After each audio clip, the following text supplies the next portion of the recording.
I had many questions of freelancers in the past about what should be the price that I ask to customers.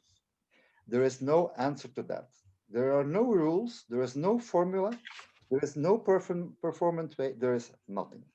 But, but of course, there are some certain things that you should know and that you should do, of course. And that's what I will tell you. You should first understand the context of your customer. And I will give you some insights about, first of all, how customers are thinking before they decide to hire you. This is quite important.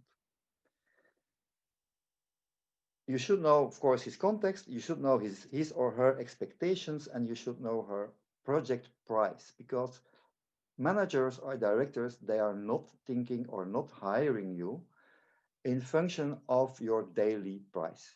This is not what they are thinking at in the beginning. They only have a project price in their mind. I come back to that. Suppose that I am or you are a marketing manager. Can you imagine? You all are a marketing manager in a company. And you have one copywriter, an employee who is working for you, and she's pregnant. And she will be gone for 3 months. So you decide to hire somebody for the next 3 months to replace her, a freelancer. But then it starts, and then you should understand the context. First of all, what kind of a girl was that? Was she unique? Was she, let's say, not only doing her work, but she gave me a lot more value than that, because she had also a kind of marketing background. So I could also go to her with other questions when we are launching campaigns of things like that. So it's already a very different situation. It was a girl who was just doing her job, or was a girl who was a little bit my right hand for a lot of things. But on paper, she is a copywriter. Secondly, suppose that my company is not doing well, and the CEO is coming to me and say, look, we want to launch a new product, and we will have to launch a new marketing campaign. So I will need to have set up a new marketing team for that, also a copywriter. What kind of copywriter will I take? It is the most important project of this year. The company can go bankrupt if we do it not well. So what does it mean in terms of people that I will hire? Let's say the copywriter. Will I look to the price? Probably not so much. I will certainly look to value, to experience. Yeah. So all these kind of things are, let's say, important that you should understand before that you are talking to, or when you talk to a customer, what is the context?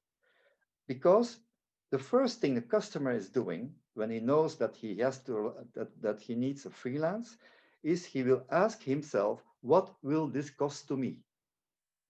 And not in terms of one day, in terms of the total project price. I will have to replace my copywriter for 3 months. What will it cost me? If I don't know, as a manager or a director, if I don't know the average daily price of a copy, help me, copywriter, excuse me, yes.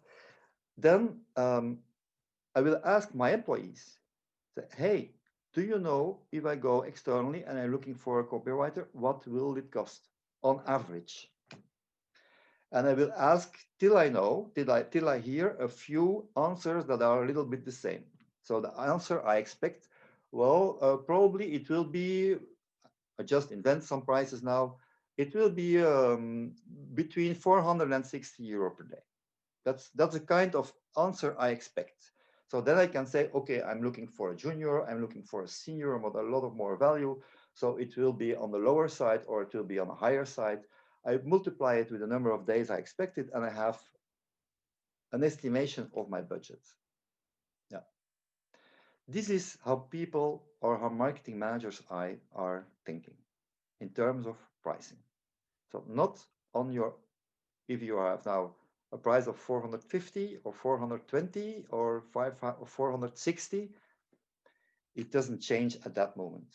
It is just a project price. And first of all, the manager want to hire somebody who is in his total budget. That's quite important. So then, on what basis is he now deciding? And I have a slide for you. It's not the most beautiful slide I have made in my life, but it is quite.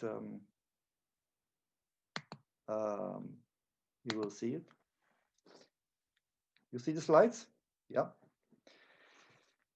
There are three things that are important for a customer. First of all, I want to know if you are in front of me and I'm looking for a copywriter and you are a copywriter, are you credible? What does it mean? It means that um, do you really have, what kind of experience do you have as a copywriter? Do I think that you are a good copywriter? Are you credible? How much value do I think that you can put in your work? Are you only credible for the copywriting thing, or are you also credible for other things in that sphere? That's one. Second, can I trust you? What does it mean? Can I trust you? I mean, if I ask you a question and I ask you, hey, can you do this for next week? Can you do this for tomorrow? I want to be sure that you really have understood my question, and I want to be sure that if you say yes, it will be done by tomorrow or by next week, that it will be done. For a marketing manager, this is very, very important. And and you cannot bring it into words, but you have, as a manager, and you are taking an interview, you have a feeling that she is trustable or he is trustable or not. It's very difficult to quantify it or to put words on that. It's a feeling, but it's quite important, is that trust feeling. Can I trust this person? Third, is he or she likable? That means, will that person be um, will get along with my team, with my internal team? If the question is no, then credibility and trustability doesn't want to say a lot. So these three things are important. And now the fourth thing is, what is your price? This is not the first thing I will ask myself. For the first thing is, are you credible? Are you trustable? Are you likable? And then I will ask your price. And what do I expect from your price? And I call it, and it's quite unique what I'm going to say now, because it's part of my book that I'm writing right now. It's not published yet. It will be for 6 months. It is it green? Is your CTLP green? What does it mean? C, credible, trustable, CTL, and then P from the price. Is it green? Does it mean, is your price in harmony with my perception as a customer of your credibility, trustability, and likability? If I think that you are a little bit credible and a little bit trustable, and I like you not so much, but you have the highest price I have ever seen in the market, that it will not go. So you should, as a freelancer, you should, in the perception of a customer, and from its point of view, is, are you credible, are you trustable, and are you likable? And I'm talking now about the perceived CLT of your customer, not of what you think of yourself. That's another story. What is the customer thinking? This should be in harmony with your price. If your price is too low or too high um, in comparison with your CTL, then somewhere in the brain of the marketing manager, in this case, it will be, I will have a negative feeling. I will have a negative feeling. So it is your work as a freelancer to be sure that when you go to a customer, and of course you have your price, is that your price is in harmony with your credibility, your trustability, and your likability of the perceived credibility, trustability, and likability of your customer. So this is how customer thinks. If you have questions about that, I can certainly answer them at the end of this class. So what does it mean for you? How now, what should you do to, I will stop the sharing. What should you do now to price your expertise? First of all, as you know now that the customer is thinking in terms of what is the average, what is the range for a copywriter, you should have a minimum and a maximum price for yourself, first of all. It is very difficult if you say, look, my price is 600, I say something, then if you are lower, you will not feel comfortable. So you need a psychological and real minimum and maximum price for yourself. For example, for this kind of expertise, I am asking between 600 and 800, depending on some other criteria. And I will come back later on this criteria. But this is something you need to find out. What is my minimum and my maximum sales range? And these figures should be real. That means they are not dream prices. That means that one day you will, or you have in the past, you have already priced yourself at 600 at customers, and you had already had some customers that where you have your price yourself at 800. I'm just naming some figures now. So not the maximum range should be a range that is realistic, not a range that you say, hey, that would be nice to have. No, for you, realistic. It should be your minimum and maximum range depending on your expertise and how your own CTLP, how they call it, not the perceived one, but your own one. And you should be very, very honest with yourself in that, because I will come back on that at the end. It is quite important that how you see your CTLP, that it is quite close to what a customer is seeing. If you will see yourself there and your client is seeing yourself there, then you have a problem. So you should be very realistic. Now, how you should do that? Well, as I told you, there are no rules for that. But the most simple way is get out of your house, ask people, ask customers, ask colleagues, competitors, go to Google, whatever, and find out what you're doing, what are the average prices that people are asking to do when they do a job like you. And then you have a range, and then you can start saying, hey, where am I in this? If the range for a copywriter is between the lowest is 400 and the highest is 600, where I am. If I am a junior, I can never ask 600 tomorrow. That's impossible. So my maximum should be lower than that. I can say, look, let's start between 350 and 450, for example. That's the most important is that you know that in this range you feel psychological comfortable. That means if you say to your customer, my price is 350 or my price is 450, you should feel the same. And you should be convinced deep inside that this is a good price. Because I see most people, when they have to tell their price to a customer, they are afraid. I call it the fear of naming your price. They are afraid because deep inside, they feel that they are too expensive, but they know that other people are asking this price and they feel that, so they are not feeling comfortable with it. So this is something in the preparation you do, you should collect so much information about the competition, the market, in Google, whatever, that you start to feel comfortable about your own price range. between the minimum and the maximum. Very important. And then, of course, then you see, depending on your seniority level, on your expertise itself, because then you can say, look, I am a copywriter, but I am much more than that because I have also experience in this, that, and that. Then we are talking about the added value that you can deliver to customers.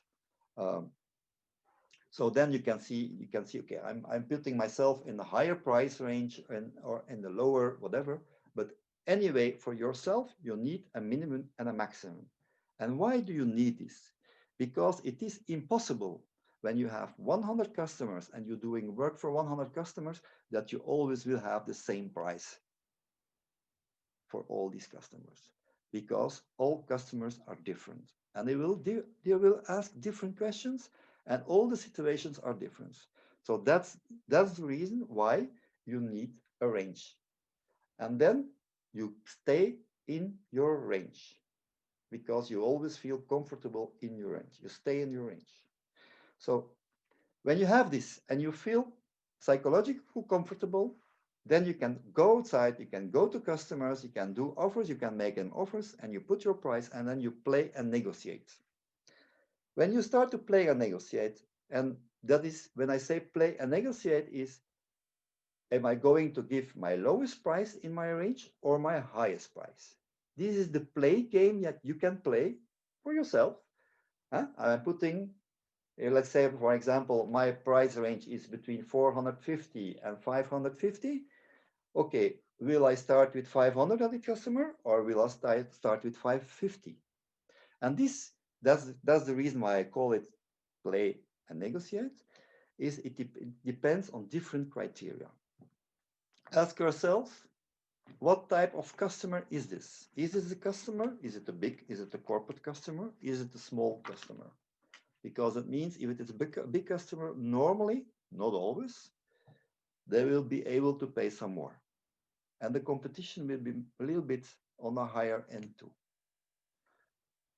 It's not for sure, because if you go to the biggest customers and they have very professional, skilled purchasers, then you will probably end up with your lowest price. That's the reason I say it's the type of customer you are in. That you're in front of it. So are you talking to the man, the marketing manager, is he deciding himself, or will he pass your CV to, or your profile to, a purchase who will also negotiate your price? So this is the type of customer that you are. It's depend on that. The scope of work, very important. Is it exactly the scope of my expertise, or is the scope a little bit bigger, larger, let's say, than my expertise? And am I also very skilled in that? Do I have experience in that? So this is, say, okay, I am maybe very skilled in my core expertise, but they are wanting me to do also some other things, and maybe there I'm a little bit less skilled. So I will lower a little bit my price. That can be a decision. But this is the type of criteria that you should take into account when you put your price. Then the scope of work is also important. Is how complex is it?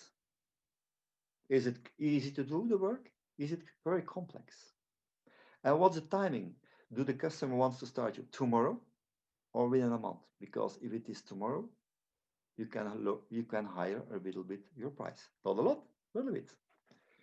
How critical is a project? That I told already in the beginning. If I'm the marketing manager and the CEO is coming to me, look, we are launching a new product and this is very important, otherwise we are going bankrupt. I'm a little bit exaggerating now, I know, but if this the kind of criticality, I will need people with a lot of value. So then when you really have the expertise, you should put your price on the higher end of your range. First of all, what is the competition? Is there competition? How unique are you in versus the competition? Are you quite unique? Are there hundreds of people that doing the same thing as you? And did that marketing manager also seeing other people? So then you might decide, okay, I'm a little bit lowering my price to be competitive. Then the feeling of being wanted. I probably know, I hope that you all know that feeling, that when you end your interview with a customer and you have the feeling that the customer is really does want you for that job. The feeling of being wanted. If you have that feeling, you should higher a little bit your price. Not a lot. Please stay in your range. Otherwise, the customer will feel that then you risk that the customer will say you are too expensive, whatever. And mostly when customers are thinking that you are too expensive or maybe not expensive enough, that happens also. It's mostly related to how you are deeply psychologically thinking about your price. So that's the reason why it's very important to have a realistic range of price. And of course, I had many questions of that in the past, is your price type situation. Should I ask a daily fee, a project fee, an hourly fee? We can discuss a long time about that. I can give some ideas about that. Because the freelancer are always thinking, how can I higher my price in the future? Because higher your price at the same customer is very difficult. Why? Because am I the manager and I know you and you are working 3 months for me or 4 or 6 months or whatever, and you come to me, hey, I will higher my price. For me, your CTLP is still the same as a customer. So I will have difficulty to understand that you have suddenly more value to deliver to me, because this is the only reason why I should accept a higher price. So that's quite difficult. But if you go to another customer and you go there with a higher price, that's, of course, that's a lot more easier. Yeah. And then you can say, okay, I will work with a daily fee or a project fee. A project fee, and I have seen people who try to do that, but you can only do that in my eyes if you have an asset. What does it mean?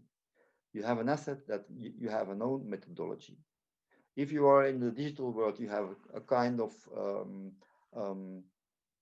part of a code, a programmation that you have done yourself that goes, and that's the reason why you can go faster in what you are doing.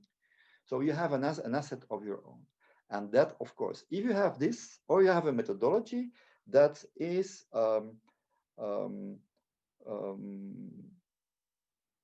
that the result is quite sure that it still be that the result will be good. So if you have this and the customer knows that, you have to value this asset, of course, and this you can value it in your daily fee, or you can say, look, I use this asset and I give you a project fee. But when you go to a project fee, for the customer, it's quite ideal, because the customer is, as I told you, is thinking always in what is the total budget of that of the freelance I'm going to hire. So yeah, if you go for a project fee, then you are in other discussions about scope, expectations of management. So there are a lot of risk involved in there. So the lesser risk is the daily fee.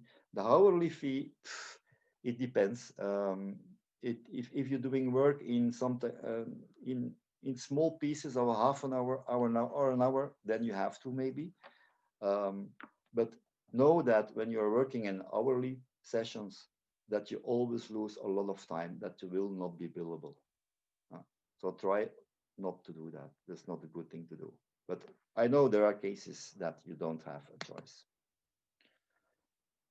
And now, and this is my last slide, is what about, I have my minimum and I have my maximum average price range. What about if customers ask me to go below my minimum? What do I do? Should I accept or not? You have to ask yourself, is it a unique reference or not? Because all your customers are references, but how unique is the reference? Then you can say, I do it or I don't do it. But if I can give one tip, never lower, if it is possible, never lower your price for whatever reasons, because the customer is negotiating. Always try to see it in a kind of project budget. Keep your normal price and give a few days for free, whatever. It can be 2 days, 5 days, 10 days, whatever. Um, but at the least you keep your normal rate, because if the customer is asking you within 3 months or 6 months to stay 3 or 6 months longer, then at least your rate is good. When you're giving days for free, you have always ask yourself, you know what this costs you? If your rate is 600, you know this day is going to cost me 600. What is the customer giving me in return for this 600? And is that a good value for me? That means, for example, business development. If the customer, I can say, look, this is a very big company. I'm doing this type of work for you now, but I know that you have a lot of other colleagues who are also looking for people like me. So for me, this is a customer where I have a lot more opportunities. Yeah?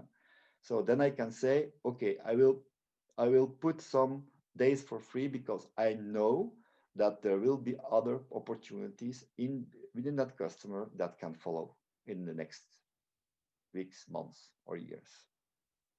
And I will also probably invest some time to speak with these people about these new opportunities. So yes, I have no problem to give a few days for free when I know that. Secondly, if you know that the customer is saying, look, we are working with a kind of software, for example, and you have no experience with that, then you can say, look, I can give some days for free because I will learn something new. Quite important, because this will help you also in your next assignments for other customers. It can hire your expertise, so your price. And certainly also it will hire also the perceived CTLP of your customer, is that you have to also learn new skills. So if you learn new skills, if you know that you will learn new skills, don't hesitate to, if the customer is really negotiating your price, to say, look, I give some days for free because I will learn something.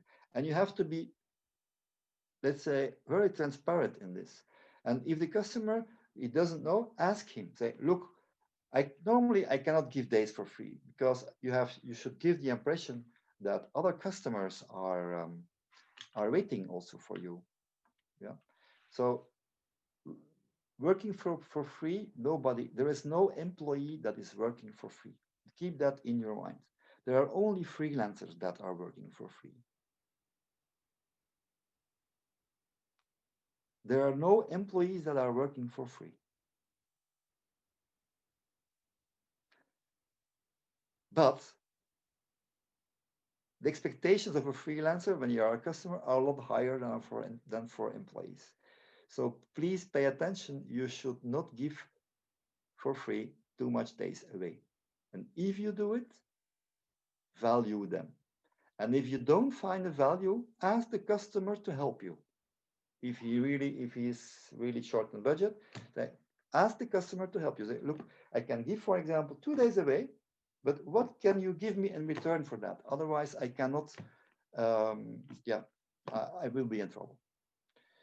And I assure you that people and that customers will think with you for sure.